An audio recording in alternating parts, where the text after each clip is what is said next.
इदम श्री सद्गुरुवे नमः। जन्म शताब्दी पुस्तकमाला 89, मनुष्य देवता बने, डे 19। परम पूज्य गुरुदेव वंदे माँ का प्रेम अमृत। और अब कृतज्ञता के सागर में, प्रेम के सागर में बैठे हैं हम। और पता है प्रेम का सागर बनता किससे है? ग्रैटिट्यूड की एनर्जी से प्रेम का सागर बनता है। प्रेम का सागर मतलब कृतज्ञता रूपी जल में हम बैठे हैं। और जब वो कृतज्ञता रूपी जल बहुत ज्यादा बिल्कुल भर जाता है तो वो प्रेम की एनर्जी में कन्वर्ट हो जाता है। एक ऐसा प्रेम जो नित्य है, मतलब हर पल नवीन है, हर क्षण नवीन है और शुद्ध है, प्योरेस्ट फॉर्म में है, अपने हाईएस्ट फॉर्म में है, आशा अपेक्षा से मुक्त है। तो गुरुदेव हमें देना सिखा रहे हैं। और गुरुदेव कह रहे हैं देने का मतलब ये नहीं है कि पैसा दो, यज्ञ करो नियमित और अपनी बुराई यज्ञ देवता को दे दो एक, और अच्छाई अपना लो। फिर ये देखो कि तुम्हारे पास है क्या। देखो जो हमारे पास है वही हम किसी को दे सकते हैं, ठीक है। और यही हमें साइकिल चलानी भी चाहिए। अब मान लो कोई आए और मुझसे कहे कि मुझे 10 रजाइयां दे दो। अब भाई मैंने रजाई की नौक शॉप तो खोल नहीं रखी और मेरे पास 10 रजाई नहीं है, तो मैं उसे सहज से कहूंगी भाई हमारे पास 10 रजाई तो नहीं है, हम तुम्हें शॉप बता सकते हैं जहाँ किराए पे मिलती है, अगर तुम्हें 2 दिन के लिए चाहिए। हमारे पास 2 रजाई है, 3 रजाई है, 4 रजाई है, इसमें से इतने की हमारी आवश्यकता है, इतनी तुम ले जाओ। लेकिन अगर हमारे पास अंदर घर में 5 रजाई रखी हैं पर हम संकीर्ण हो गए, अरे कौन देगा, फिर ड्राई क्लीन करानी पड़ेगी, फलाना कराना पड़ेगा, दिमाग, और हम कहते हैं झूठ बोल दें हमारे पास है ही नहीं देने के लिए, तो फिर अपनी कॉपी हमको खुद ही जांचनी पड़ेगी। अब मांगने वाले को ये विचार करने की आवश्यकता है कि अगर मुझे 10 रजाई की जरूरत है तो वो किसी घर में नहीं मिल सकती। Let me go to the right place, right, let me go to the right energy. मुझे किसी टेंट हाउस के पास जाकर ही 10 रजाई मांगनी चाहिए। लेकिन हम मांगने वाले को तो नहीं बदल सकते, हमें अपने संस्कार पर काम करना है। We have to work on our energy. तो कई बार हम हमारे पास चीज होती है पर हम संग्रह के कारण दबा के बैठ जाते हैं अंदर, हमारा मन ही नहीं करता देने का। और ये संग्रह का भाव, ये जो संग्रह की मनोवृत्ति है, ये एक एनर्जी है।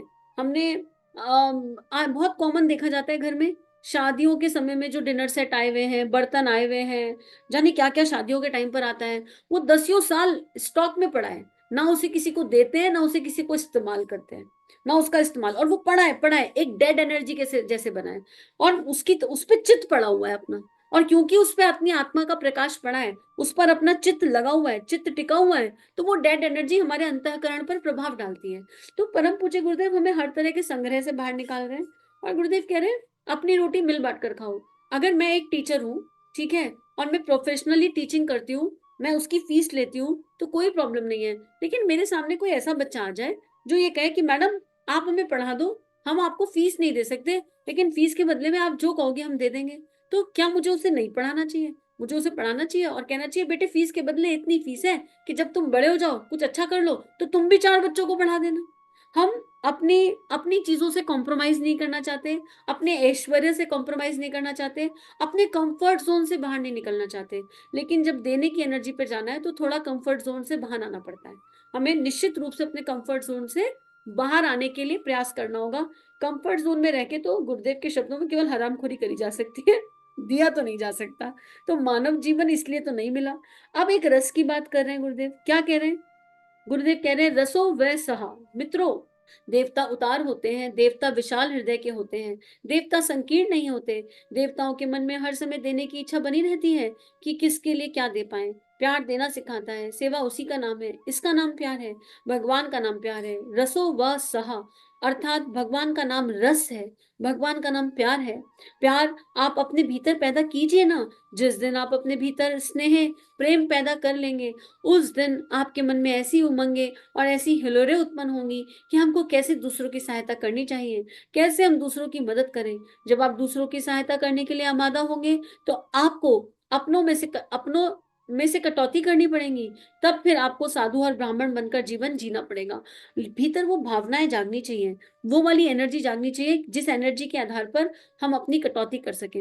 एक माता पिता के पास वो एनर्जी होती है, अपना पेट काट काट के बच्चों को पालते हैं क्योंकि वहां पर प्रेम करते हैं। लेकिन ये प्रेम अगर विश्व वसुधा से हो जाए, पंच तत्वों से हो जाए, माँ भारती से हो जाए, अखंड भारत से हो जाए, तिरंगे से हो जाए, इष्ट से हो जाए, तो ये वो करा लेगा जो गुरुदेव कह रहे हैं कि ये करा ले जाए, हमसे करा ले जाए। और इसका संकीर्ण सोच का एग्जाम्पल गुरुदेव ने ऑलरेडी रजाई के माध्यम से दे दिया। अब गुरुदेव कह रहे हैं संत हृदय हो जाओ, ऋषि जीवन जियो और साधु भाव अपनाओ। साधु क्या करता है, ब्राह्मण क्या करता है?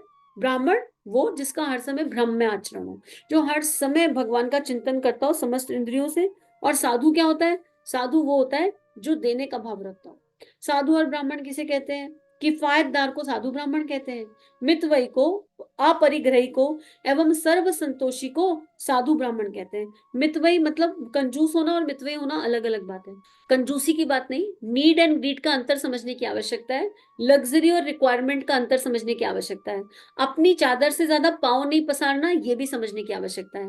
तो लग्जरी तो भगवान कभी पूरा करता नहीं, रिक्वायरमेंट सारी पूरी हो जाएंगी, नीड के लिए कभी तरसेंगे नहीं, ग्रीड किसी का पूरा होता नहीं, ये बिल्कुल निश्चित है। तो मितव्ययी होने का मतलब ये है कि ये थिन लाइन डिफरेंस हमें पता होना चाहिए, हम इसे जानते हो, हम इसे समझते हो। अपरिग्रही मतलब संग्रह नहीं होना चाहिए, ना विचारों में, ना भावनाओं में, ना घर में, राइट। लेकिन हम बहुत ज्यादा संग्रह करके रखते हैं, और ऐसी चीजों का संग्रह करके रखते हैं, जैसे अभी बताया था कि रखे हैं शादी के बर्तन आए हैं, पता नहीं कितने साल से संग्रह कर रखा और क्यों कर रखा है, ना खुद इस्तेमाल करेंगे ना किसी को देंगे। और सर्व संतोषी जो हर दिशा से संतोष, संतोष का मतलब क्या है? संतोष में एक संत छुपा हुआ है और जिसके सारे कोष जागृत हो गए, वो संतोषी है। कोष जागृत होंगे, इसके चक्र उसी के नीट एंड क्लीन होंगे जो आत्म भाव में स्थित हो जाएगा। ये एक अवस्था है। तो गुरुदेव कह रहे हैं आप ब्राह्मण बनिए, साधु बनिए, आप भूदेवी बनिए, पृथ्वी के देवताओं में अपने नाम को लगा दीजिए, आप संत बनिए। संतों को भी भगवान कहते हैं, देवता कहते हैं। संत किसे कहते हैं? संत हृदय होता है। संत हृदय करुणा से भरा होता है, परोपकार से भरा होता है, प्रेम से भरा होता है। संत कभी अपने बारे में नहीं सोचते, हमेशा शांत रहते हैं। उनके अश्रु गिरते हैं, किसी की तकलीफ देख लेते हैं तो उनके अश्रु गिरते हैं, करुणा के, प्रेम के अश्रु। संत किसी को सुधारना नहीं चाहते, संत केवल करुणा से सामने वाले को प्यार देते हैं। और प्रेम में इतनी शक्ति है, अगर हम किसी की भी बुराई करना बंद कर देना पूरी तरह से, मतलब मन भावनाओं से, और संतों के जैसे संत हृदय भावना से सामने वाले से उसके व्यक्तित्व के बारे में बात करें, तो वो बदल जाएगा, उसका बदलना संभव है। पर मोस्टली होता ही है कि आत्म विकास और आत्म सुधार के साथ जब सहयोग की एनर्जी पर चलते हैं, तो हम सामने वाले के अंदर कोई व्यवहार देखते हैं, कोई एनर्जी देखते हैं, तो उसको बुराई भलाई में कंसिडर कर लेते हैं।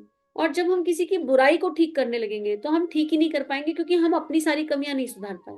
लेकिन अगर हम किसी का सहयोगी बनना चाहेंगे और प्रेम से बताएंगे, जैसे गुरुदेव हमें बताते हैं, गुरुदेव बड़े ध्यान ध्यान से हमारी बुराइयां हमको दिखा देते हैं, हमारा आईना बड़े ध्यान से गुरुदेव हमें चेक करा देते हैं, उसमें बहुत प्रेम छुपा होता है। तो उसी दृष्टि से अगर हम सहयोग करेंगे किसी को, तो वो प्रॉब्ली हमारी बात सुन ले। तो गुरुदेव ये कह रहे हैं, परोपकारी को कहते हैं संत, लोकहित में लगे हुए आदमियों को कहते हैं संत, समाज के लिए विसर्जित और समर्पित लोगों को कहते हैं संत, सत प्रवृत्तियों में अपना आपा खपा देने वाले को कहते हैं संत। आप संत और ब्राह्मण के रूप में, दोनों के रूप में एक संयुक्त जीवन यापन करने के रूप में अगर जीवन जिए तो मजा आ जाएगा। देव शक्तियों को, सत प्रवृत्तियों को के लिए अपने आप को खपा देना।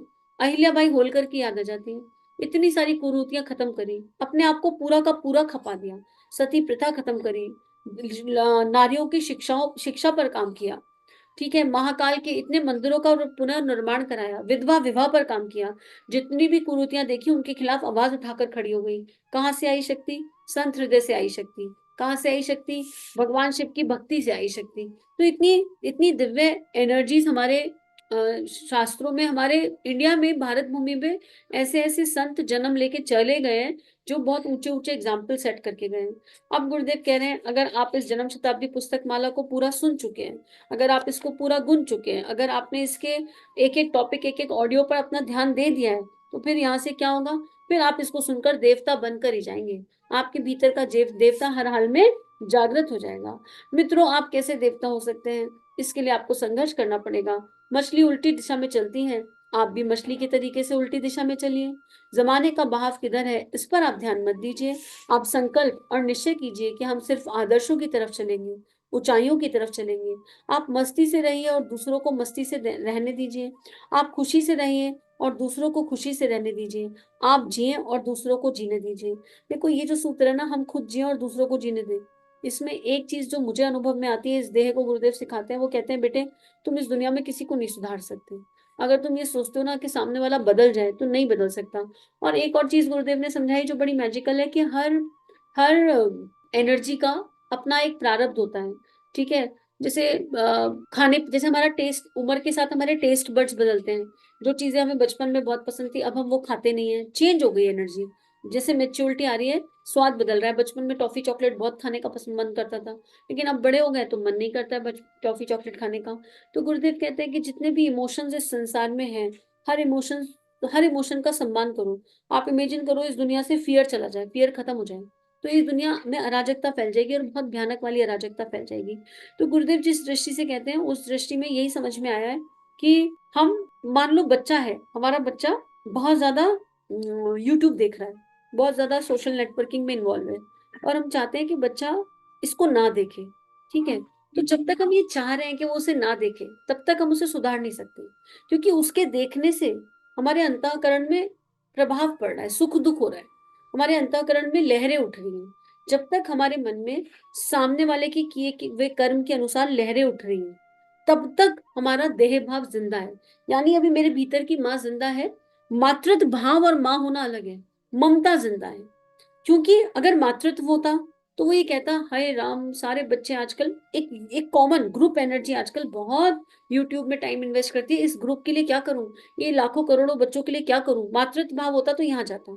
ममता अपने बच्चे के लिए वरी फीलिंग पर आती है। ममता की एनर्जी चिंता की तरफ ले जाती है, मातृत्व की एनर्जी समाधान की तरफ ले जाती है। Okay, this is what is happening, which should not happen. Now what is the action plan, मुझे क्या करना है। लेकिन जब तक हमारे अंदर उठापटक हो रही है, हमारे अंदर किसी के किए हुए किसी कर्म से अंदर कुछ हो रहा है घटित, ऐसे ऐसे अजीब अजीब सा हो रहा है, एक वो फीलिंग होती है, बहुत लुप लुप फीलिंग होती है जो रेस्टलेस करा देती है। अगर वो हो रहा है ना, तो सामने वाले को भूल जाओ, उसकी उस बुराई को, उसकी उस चीज को भी भूल जाओ। अपने अंदर देखो क्या हो रहा है, ये देखो मुझे क्या हो रहा है, मेरे अंदर क्या है। हम निश्चित रूप से कहीं किसी मोह में उलझे हैं, किसी आशा अपेक्षा में उलझे हैं, किसी देह भाव में, नाम भाव में, जीव भाव में उलझे हैं, और कहीं ना कहीं अथॉरिटेटिव तो है ही, बदल क्यों नहीं रहे। और फिर अपने मन से कह रहे हैं, हमारे मन की सारी खुशी इसी में ही, सामने वाला बदल जाए ना तो हमारे जीवन में आनंद आ जाएगा। अरे, उसके बदलने से आपके जीवन में आनंद आएगा तो वो वापस कुछ करेगा तो आपका आनंद खत्म हो जाएगा। हमारा आनंद किसी और पर इस तरह डिपेंडेंट नहीं हो सकता। तो गुरुदेव यहाँ पर यही बात समझा रहे हैं कि खुद खुश रहो, दूसरों को खुश रहने दो। ना अपना दम पियो, ना दूसरे का दम पियो, मिलजुल कर रहो, मिल बांट कर खाओ, हंसते रहो, हंसाते रहो, अपने फर्ज और कर्तव्यों के प्रति जागरूक रहो। आप इतना तो कर ही सकते हैं, आप देख लेना। अब कुछ लोग फर्ज और कर्तव्यों पे जागरूक तो रहते हैं, लेकिन उन फर्ज और कर्तव्यों को पूरा करने के बाद 4 बार जताते हैं, 4 बार सुनाते हैं, देखा कितना किया तुम्हारे लिए, जीवन तुम्हारे लिए काट दिया। तो फिर क्यों किया था भाई, किसी ने कहा था करने के लिए, करने से पहले उनसे परमिशन ली थी। एक छोटे बच्चे को जन्म देकर पाल पोस कर बड़ा किया, अब बच्चा 15 साल का हो गया तो उससे कह रहे हैं, पता है तेरे लिए क्या किया, सी सेक्शन को झेला, और तेरे लिए इतनी इतनी रात जगह। बच्चा सोच रहा है, मैंने कहा था मुझे जन्म दो, मुझे पालो पोसो बड़ा करो। हम जताने बहुत लगते हैं। प्रेम जताया नहीं जाता, प्रेम कमाया जाता है। प्रेम किसी से छीना नहीं जा सकता। प्रेम सहज अवस्था है, सहज अनुभव में आता है। तो जब तक दोष दृष्टि रहेगी, तब तक इस एनर्जी को अनुभव के स्तर पर जी पाना कठिन है।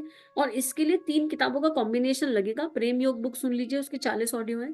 उसके बाद मैं क्या हूँ सुन लीजिए, उसके 60 ऑडियो है, सब 10 मिनट 12 मिनट के ही है। और अगर वो दोनों सुन पाए, वहां तक पहुंच पाए, तो तीसरी अपने आप पता चल जाएगी कि कौन सी सुनने की आवश्यकता है। अगर आप इतना कर सकते हैं तो आप देख लेना कि आप देवता हो जाएंगे, और देवत्व का सारा उदय आपके इसी जीवन में हो जाएगा, जैसी कि हम अपेक्षा करते हैं। आप इस शिविर में आए हैं, बहुत अच्छा, पर आप यहाँ से देवता बन करके जाइए। आपका देवता बनना और राक्षस बनना बिल्कुल आपके हाथ की बात है। आप चाहें तो हम आपको देवता बना सकते हैं, और आप देवता बन सकते हैं। उम्मीद यही है कि आप ऐसा ही करेंगे। और आज की बात समाप्त, इसके साथ ये पुस्तक भी समाप्त होती है। पर परम पूज्य गुरुदेव को हमसे उम्मीद है कि हम देवता बनेंगे। देवता मतलब कौन, देने वाला, ये हमें समझ में आ रहा है। अब यहाँ पर एक चीज और समझ में आ रही है, चैनल पर आपको हु पोनो पोनो के मेडिटेशंस मिल जाएंगे, कई सारे मेडिटेशंस हैं, पूरी सीरीज है। हु पोनो पोनो मेडिटेशन में क्या है, sorry, thank you, I love you और ग्रैटिट्यूड की एनर्जी है, और उनमें एक स्ट्रॉन्ग धारणाओं के साथ है। तो जब हम अपने इमोशनल बॉडी को अंडरस्टैंड कर लें, मेंटल फिजिकल बॉडी को अंडरस्टैंड कर लें, और हमें समझ में आ जाए कि गड़बड़ कहाँ हो रही है, तो हम उस एनर्जी के हिसाब से एक ध्यान पिक कर सकते हैं। कुछ मैक्सिमम 17 18 19 20 मिनट के मेडिटेशन हैं, और उनको 90 दिन 70 दिन कर कर हम अपने अंदर चेंज देख सकते हैं। अगर कोई बहुत ओवर इमोशनल है, यानी उसका जल तत्व इधर उधर है, बहुत एक्सट्रीम इमोशंस आते हैं, तो आप जल तत्व वाला मेडिटेशन या dear water element, I am sorry thank you वाला उठा लीजिए। उसमें सारी नदियों को, माँ गंगा को कनेक्ट किया है। किसी को एक्सट्रीम पर गुस्सा आता है, यानी अग्नि तत्व थोड़ा डिसबैलेंस हो रखा है, तो फायर एलिमेंट के प्रति सॉरी का भाव डाल दीजिए। किसी का अन्न के साथ कुछ खेल चल रहा है, राइट, तो आप धरती माता के प्रति जो माँ धरा का जो मेडिटेशन है उसको उठा लीजिए। पांचों तत्वों के प्रति है, यज्ञ पिता के प्रति है, गायत्री माता के प्रति है, बहुत सारी एनर्जीज के लिए है उसमें, मतलब लंबी लिस्ट है उसकी।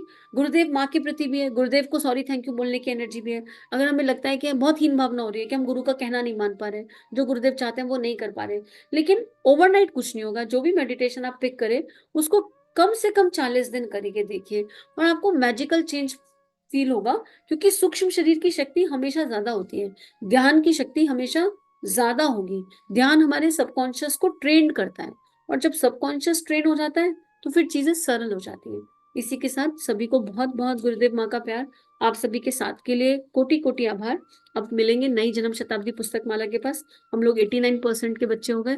अब ये देखना है कि इस 89% को प्रैक्टिकली कितना अप्लाई कर रहे हैं। सभी अपना ध्यान रखिए और नियमित ध्यान करते रहिए। इदम श्री सद्गुरुवे नमः। सभी को प्रणाम। श्री प्रिया काउंसलिंग चैनल और देव परिवार चैनल पर जो वीडियोस आपको मिल रहे हैं, अगर ये आपके जीवन को बदल रहे हैं तो ये केवल गुरु कृपा है। आइए इस गुरु कृपा को विश्वव्यापी बनाए। जो भी लिंक आप सुनते हैं, आपको जो भी लिंक अच्छे लगते हैं, उनको अपने व्हाट्सएप स्टेटस, फेसबुक स्टेटस, सारे सोशल नेटवर्किंग साइट्स पर लगाइए। इस टेक्नोलॉजी के माध्यम से आइए ऋषियों की, संतों की लेखनी को विश्वव्यापी बनाते हैं। जय हिंद, जय भारत। इदम श्री सद्गुरुवे नमः।